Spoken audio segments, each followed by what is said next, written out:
काय ते घाणेरडी सवय, सारखं आपलं त्या आरशात बघायचं, सारखी ती लिपस्टिक आणि लाली लावत बसायचं. काय तर जाऊ दे, कोण बोलणार आता.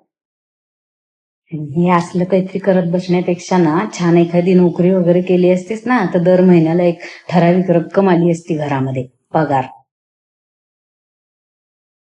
करते ऍक्टिंग.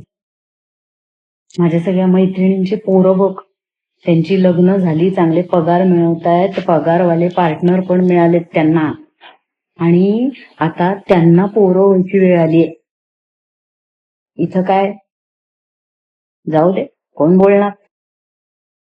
हे नेहा नेहा, थांब थांब, काय नाटकाला चाललीस ना तू? बरं, आता एक काम कर, आता तुझी नाटक बघायला चाललीयस ना, अगं त्यातला तो जो हिरो आहे ना, त्याची सिरियल बघते मी रोज, मला फार आवडतो ग तो. एक काम कर, त्याला भेटशील तर त्याला सांग आईला तू खूप आवडतोस, आणि हा, एक त्याच्याबरोबर छानसा फोटो काढ, गुणी ग माझी बाई ती ऍक्टिंग करते.